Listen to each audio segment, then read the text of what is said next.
JEE और NEET के बच्चों के लिए फ्रिक्शन का मोस्ट डिमांडिंग टॉपिक है टू ब्लॉक प्रॉब्लम। कि अगर जब भी टू ब्लॉक प्रॉब्लम बच्चों के सामने आती है, वो इसको देखकर घबरा जाते हैं। उन्हें ये नहीं पता लगता है कि मुझे कैसे इसको अप्रोच करना है। आज की प्रॉब्लम मैं वही लेकर आया हूँ। स्टेप बाय स्टेप समझेंगे इसको कैसे हम डील कर सकते हैं। एक 2 किलो का ब्लॉक है, 4 किलो का ब्लॉक है, और बीचों में एक फ्रिक्शन कोफिशिएंट दिया हुआ 0.5, और ऊपर वाले ब्लॉक पर लगा दिया 10 न्यूटन का फोर्स। इसको ध्यान से समझे कि फ्रिक्शन कहाँ लग रहा है। तो बेसिकली इस 2 किलो के ब्लॉक को चलाने वाला है 10 न्यूटन, लेकिन उसके साथ साथ 4 किलो वाला ब्लॉक भी चलेगा, तो 4 किलो वाले ब्लॉक पर फ्रिक्शन लग जाएगा आगे की तरफ, और एक्शन रिएक्शन की वजह से 2 किलो वाले पे लग जाएगा पीछे की तरफ।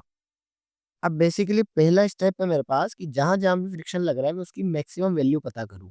फ्रिक्शन का जो मैक्सिमम वैल्यू होता है म्यू इंटू एन। नॉर्मल यहाँ पर मेरे पास आ जाएगा mg के बराबर, यानी कि 20 न्यूटन।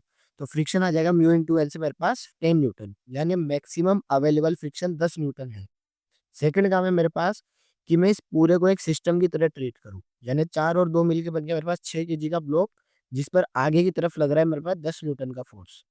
तो अगर मैं देखूं इसका कॉमन एस्केलेशन डेफिनेट बराबर होता है एम ए, टोटल फोर्स है 10, टोटल मास है 6, तो ये ए निकल के आ जाएगा 5/3। यानी अगर इनको साथ साथ चलना है तो इनका जो कॉमन एस्केलेशन पॉसिबल है वो है 5/3। तीसरा काम है इस कॉमन ए का यूज करके मैं फ्रिक्शन पता करूं कि दोनों ब्लॉक्स के बीच में कितना फ्रिक्शन लगने वाला है। तो उसके लिए सबसे अच्छा तरीका हम इस 4 किलो वाले की एफबीडी बना लेते हैं, क्योंकि 4 किलो वाले ब्लॉक पर सिर्फ आगे की तरफ एक फ्रिक्शन लग रहा है। तो अगर 4 किलो को यहाँ पर दिखाऊं तो एफ बराबर होगा एम ए। फ्रिक्शन मुझे निकालना है मास है 4 kg, और ए जो मैं निकाल चुका हूँ 5/3। तो फ्रिक्शन वैल्यू आ जाएगी 6.6। अब जो मैक्सिमम फ्रिक्शन था वो था मेरे पास 10, और जितना मुझे चाहिए वो है मेरे पास 6.6।